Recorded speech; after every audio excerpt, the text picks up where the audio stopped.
கர்த்தருக்குள் பிரியமானவர்களே, பிப்ரவரி 13 இன்றைய பனித்துளிகளின் தலைப்பானது நலம் தரும் குடும்ப வாழ்க்கை. வசனம் மத்தேயு 19வது அதிகாரம் 5வது வசனம். இது நிமித்தம் புருஷனானவன் தன் தகப்பனையும் தாயையும் விட்டு தன் மனைவியோடு இசைந்திருப்பான். ஒரு வளமான குடும்ப வாழ்க்கைக்கு வேதம் தரும் ஆலோசனைகள். ஒருவன் தன் தகப்பனையும் தன் தாயையும் விட்டு பிரிந்து தன் மனைவியோடு இசைந்திருப்பான் என்பதை இயேசு கிறிஸ்து செய்து காட்டினார். அவர் தன் பிதாவின் வலது பாரிசத்தில் இருப்பதை கொள்ளையாடின பொருளாக எண்ணாமல் தம்மை தாமே வெறுத்து அடிமையின் ரூபம் எடுத்து இந்த மண்ணில் வந்து மனவாட்டியாகிய இந்த சபையை மணமுடித்தார். அவர் பரலோகத்திலே இருந்திருந்தால் அவர் மணவாளன் என்று அழைக்கப்பட்டிருக்க முடியாது. இதில் சொல்லப்படும் பொது கருத்து என்னவென்றால், அது கணவரோ மனைவியோ தங்களுடைய சுய விருப்பங்களை துறந்து பிற விருப்பம் நிறைவேற தங்களை அர்ப்பணித்தலாகும். ஒரு உதாரணம், சுத்தமான சைவ உணவையே உண்ணும் ஒரு வாலிப பெண்ணும் அசைவ உணவை அதிகமாக விரும்பும் ஒரு வாலிபனும் விரும்பி திருமணம் செய்கிறார்கள்.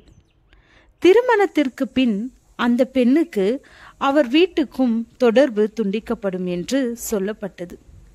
எனினும் அவர்கள் திருமணம் செய்கிறார்கள். இது கிறிஸ்தவ திருமணம் அல்ல. ஆனாலும் இதில் பாடம் ஒன்று உள்ளது.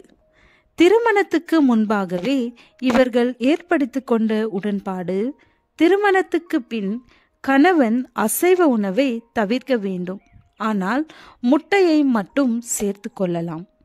மனைவி கணவனுக்காக இதுவரை உண்ணாத முட்டையை சேர்த்து கொள்ள வேண்டும்.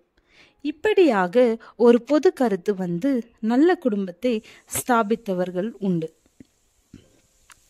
தங்கள் சுய விருப்பத்தை விட்டு கொடுத்து பிறர் விருப்பத்தை நிறைவேற்ற நம்மை தாழ்மைப்படுத்தி அர்ப்பணிப்பது குடும்ப வாழ்க்கைக்கு நலம் தருவதாகும். மேலும் இதே குடும்பத்தில் திருமணத்திற்கு பின் மகள் தன் தகப்பன் வீட்டிற்கு வர முடியாது, சமூக சூழல் காரணமாக. ஆனால் தகப்பன் தன் மகளை பார்க்க அவர்கள் இல்லத்திற்கு செல்வதை எந்த சமூக சூழலும் தடை செய்யவில்லை. இப்படியாக சுயநலங்களை விட்டு கொடுத்து பொது நலன் கருதி குடும்பங்களை நடத்தும் போது ஒரு வளமான சமூகத்தை, ஆரோக்கியமான சந்ததியை உருவாக்க ஆரோக்கியமான குடும்பத்தால் மட்டுமே முடியும். பிள்ளைகளோ பெற்றோரோ அனைவரும் இயேசு கிறிஸ்து என்னும் தகப்பனை பார்ப்போம்.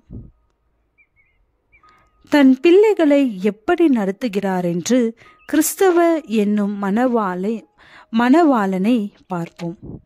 எப்படி தன் மணவாட்டியாகிய சபையை நடத்துகிறார் என்று இயேசு என்னும் நல்ல மேய்ப்பனை பார்ப்போம்.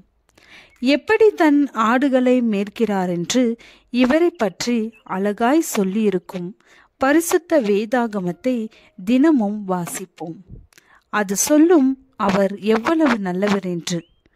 இன்று குடும்பமாக ஜெபித்தீர்களா? ஜெபம். பிதாவே, நல்ல கிறிஸ்துவ குடும்பங்களாக விளங்க செய்யும். இயேசுவின் மூலம் ஜெபிக்கிறோம்.